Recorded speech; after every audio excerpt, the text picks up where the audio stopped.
École Wise Leadership avec l'apôtre Joseph. Quand vous écoutez ces paroles, Dieu est en train d'infiltrer votre cœur de sa propre personne, c'est-à-dire le Saint-Esprit entre en vous à travers les paroles que vous écoutez. Il commence à former votre cœur pour placer votre confiance en Dieu. C'est un processus. C'est une construction de foi en vous. C'est ce qu'on appelle Dieu est en train de vous bâtir. Amen. Hébreux chapitre 3.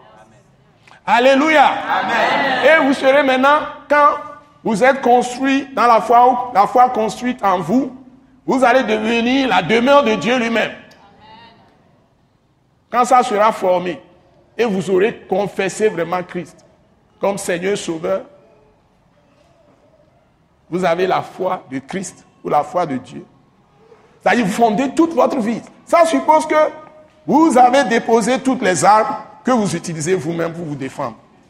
C'est-à-dire quand vous avez affaire aux gens, vous les accusez, tous vos malheurs, vous les attribuez aux autres. Vous voyez la paille dans les yeux des autres, vous ne voyez jamais où nous voyons. Je vais plutôt mettre nous. Moi aussi, je suis dedans. Quand j'étais dans l'ignorance. Mais aujourd'hui, je ne suis plus dedans. Et je rends gloire à Dieu. Merci Seigneur Jésus. Amen. Je n'attribue pas mes problèmes à quelqu'un. Mais quand vous êtes dans l'ignorance, mais vous êtes un chrétien charnel, chaque fois que vous avez un problème, si c'est votre femme, vous allez dire c'est la femme. Si c'est l'homme, vous allez dire c'est l'homme. Mais vous ne vous scrutez pas, vous n'examinez pas votre cœur pour vous repentir, pour que Dieu vous bénisse. Parce que Dieu ne peut agir en vous que si vous vous êtes repenti, ça veut dire renouveler votre intelligence avec sa parole, ça veut dire vous chasser tout ce que vous avez hérité.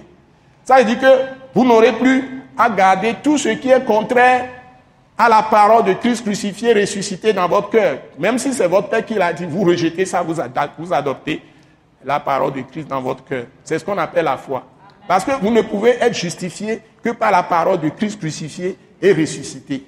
Donc si vous gardez sa parole dans votre cœur, dans son cœur, vous l'acceptez d'abord, vous soumettez et vous obéissez à cette parole, ça vous met dans la position de dépendance totale de Christ Jésus.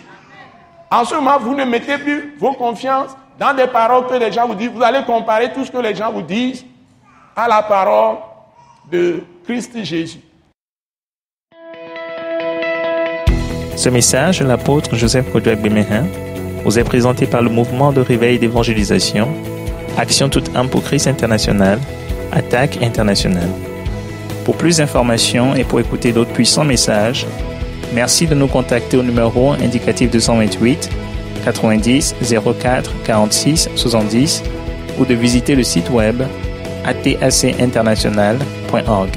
Soyez bénis en Jésus-Christ.